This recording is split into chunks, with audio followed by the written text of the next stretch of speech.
그녀가 돌아왔습니다. 9개월 만에 들려온 소식이었습니다. 저번에 방송에 나왔을 때 제가 그분을 봐서 알고 있는데 어느 날 출근하는데 그분이 이 앞에 서 계시더라고요. 이 앞에. 성진 씨가 바로 이곳에서 한눈에 알아봤다는 그녀는 그때 방송에 나왔을 때와 똑같았습니다. 옷차림. 까만 모자에 올 블랙이잖아요. 장갑 끼고 있었던 거. 트렁크도 그대로였어요. 기운이 있었잖아요. 근데 이번에는 되게 안쓰럽게 보였어요. 짧은 순간 지나쳤지만 좀처럼 잊을 수 없는 모습이었다는 그녀는 지난해 6월 궁금한 이야기 Y에 방송돼 일명 프란체스카라 불린 여자입니다. 다 까만색이에요. 신발도 까만색이에요. 프란체스카의 심해진처럼 그런 저기 하잖아요. 셀프가 켜고 가방까지 까맣게 하고 계시니까. 일찍 찾아온 무더위에도 아랑곳하지 않고 검은색 모자를 눌러쓰고 검은색 가죽 재킷에 검은색 장갑까지 낀 여자. 그녀는 벌써 5년째 강남역 빌딩숲 이곳저곳을 누비며 떠돌이 생활을 하고 있었습니다. 여기 옆에 호텔에서 가서 주무시면 어때요? 니들이랑 가서 니들이랑 깜깜이면 나는 소수인 아니어도 내가 내 아이를 알아서 할 테니까 너희들이랑 가서 연병을 떨어. 우리의 걱정을 무척 불쾌해하며 경계하는 여자.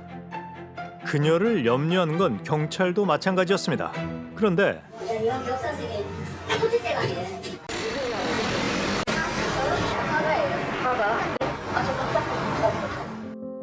화가라는 여자의 말은 사실이었습니다.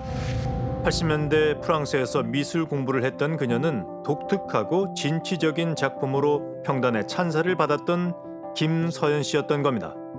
그림에 대한 열정이 많아 보였고 모습도 예술적이고 상당히 열심히 하는 작가로 보였어요. 삶 자체가 예술이었던 사람. 40여 년 전 서연 씨가 그랬답니다. 하지만 한 시대를 풍미한 화가의 삶을 살다가 길 위의 방랑자가 된 그녀는 타인에 대한 적대심과 망상에 시달리고 있었습니다. 가만히 이렇게 있는 것 같지만 나한테 정말 다 좋아. 너희가 귀신 떠내는 이까지가 피해적 상황은 아는 것도 아니야. 다들 감수하고 있어. 그런데 온전하지 않은 정신으로 거리를 떠돌던 그녀가 사라졌습니다. 그 뒤 집으로 돌아간 건지 무슨 일이 생긴 건 아닌지 참 많이 걱정됐던 그녀의 행방이 9개월 만에 확인된 겁니다. 서윤 씨를 다시 만난 곳은 몇 해 동안 자리를 지켰던 강남역에서 10여 킬로미터 떨어진 성신여대 근처. 계절이 바뀌었지만 그녀의 차림은 변함이 없었습니다. 맨날 가죽 잠바 그거 얇은 거 옷이라도 두꺼운 거 이런 거 패딩이라도 하나 줬으면 좋겠다 싶더라고. 불쌍해서 5만 원을 줬어요. 저렇게 사는 게 용해. 그녀는 추운 겨울을 어떻게 버틴 걸까요? 저녁 시간을 훌쩍 넘긴 깊은 밤이 되자 어디론가 걷기 시작하는 서연 씨. 한 식당 앞에서 검은 비닐봉지 하나를 챙겨 가방에 넣더니 이윽고 얼마 떨어지지 않은 은행 무인 코너에 자리를 잡고 한참 동안 밖을 살피며 경계합니다. 조심스레 조금 전 챙긴 검은 비닐봉지를 열고는 잠시 뒤 모습을 드러낸 건 생선뼈. 그런데 같은 봉지에서 비빔국수로 보이는 또 다른 음식이 나옵니다.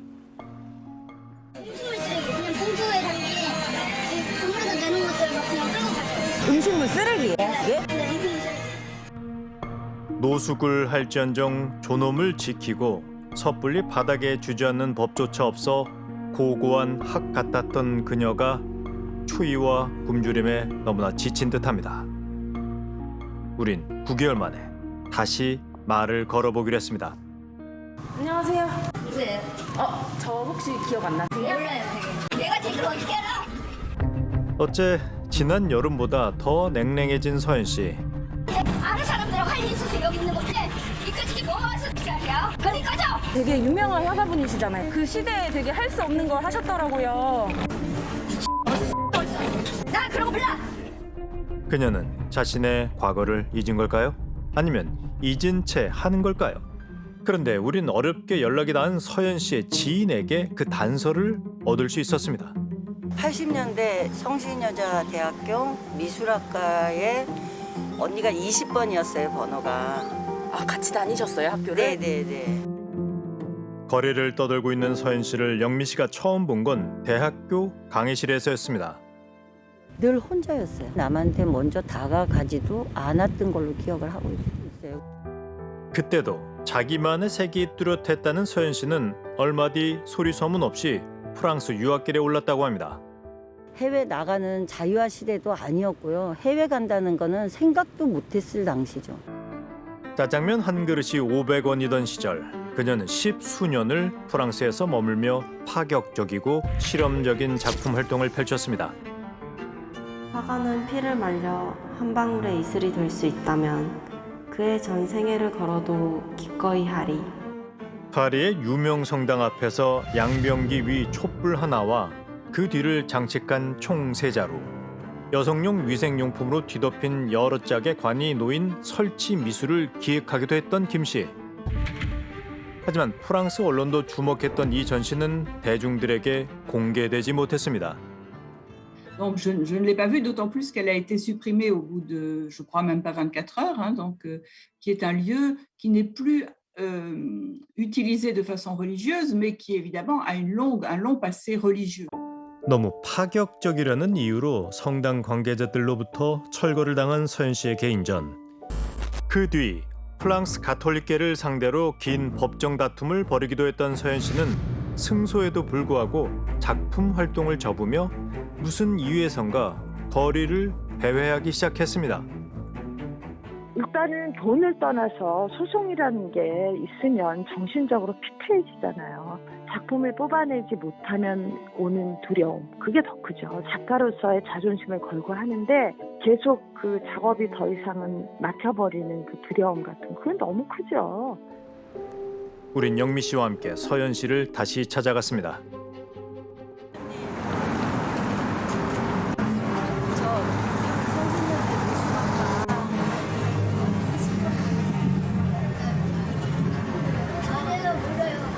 나는 저기 대학 같은데 그런 데서 저기 예술 분야하고 전혀 거리가 멀고. 아니 맞는데. 잘못 보신 것 같아. 한국 사람 얼굴이 다 저기서 보이잖아요. 밋밋하고. 사람을 잘못 봤다고 합니다. 대학교 때 언니였는데요. 그때 계엄령이 돼서 수업을 많이 못했거든요. 그러다가 언니가 유학 간다고 그 언니가 되게 보고 싶었거든요. 창준군이 뭐 좋은 관계였으면 모양이죠, 아줌마랑. 좋은 기억으로 남아있으니까 뒷모습 보고 대본에 나오더라고요. 뒷모습 보고 그게 또 금방 알아서 친했던 모양이네요. 그때도 언니가 이렇게 까만색을 즐겨 입었었어요. 옛날에는 뭐 아줌마가 아는 언니. 예. 자신은 영미 씨가 찾는 여자가 아니라고 하면서도 그녀에 대해 관심을 보입니다. 내가 이런 상황에서 안 만났으면 늘 건강하시고요. 잘 챙겨 드시고요. 아줌마도 결국 두 사람은 서로의 건강을 기원한 채 40년 만에 다시 이별을 했습니다. 그냥 마음이 좀 속상했어요. 뭐가 저렇게 멀쩡하던 사람을 변하게 했나. 영미 씨는 당당하고 멋졌던 언니의 모습이 떠올라 눈물이 왈칵 쏟아집니다. 그런데 추억 속 친구를 만난 뒤 서현 씨가 발걸음을 재촉합니다. 먹지도 마시지도 않고 걸은 게 벌써 3시간째. 나는 운전면허증이 무제면허까지 다 있는 사람이야. 주제 말고 꺼져.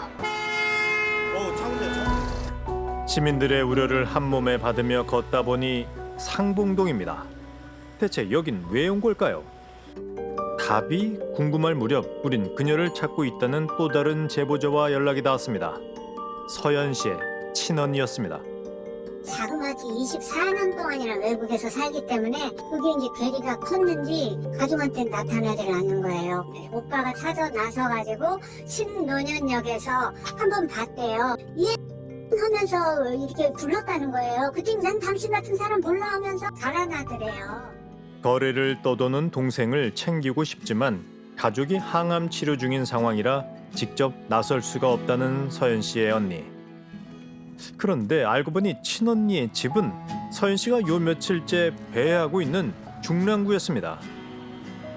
지난해 여름 그녀를 처음 만난 곳은 서현 씨가 터줏대감처럼 살았다는 강남구였습니다. 그 뒤 그녀가 찾은 곳은 20대가 스며있는 모교 주변. 혹시 그녀가 찾고 있는 것은 빛났던 시절, 자신의 과거, 그리고 돌아갈 곳이 아닐까요? 그러기 위해선 도움이 필요합니다. 우린 전문가와 함께 서연 씨가 보다 안전한 곳에서 머무를 수 있도록 마음을 돌려보기로 했습니다. 안녕하세요. 오빠 안녕하세요. 무슨 어른들 안녕하세요. 성함이 어떻게 되세요? 이 사람이 갑자기 어디 가서 이 말 시키고 지랄이야. 전문의마저 사기꾼이라 의심하며 황급히 자리를 벗어나는 서연 씨. 그녀가 몹시 위험해 보입니다.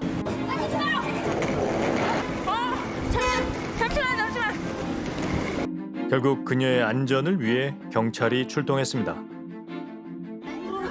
인도로 올라가세요. 인도로 올라가세요. 마스크 쓰시고. 자기 안전이 지금 확보가 안 되는 상황이라 응급위원 좀 도와주시면 좋겠는데요. 우린 병원으로 데려가기로 했습니다.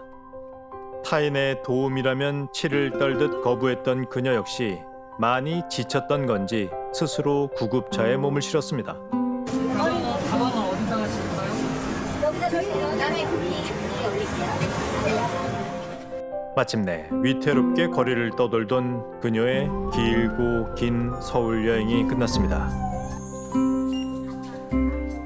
그리고 치료를 통해 자신을 찾아갈 또 다른 여행이 시작됐습니다. 또 인사드리러 올게요. 기억력을 상실하는 질환이 아니고 증상에 의해서 사고가 왜곡된 질환이죠.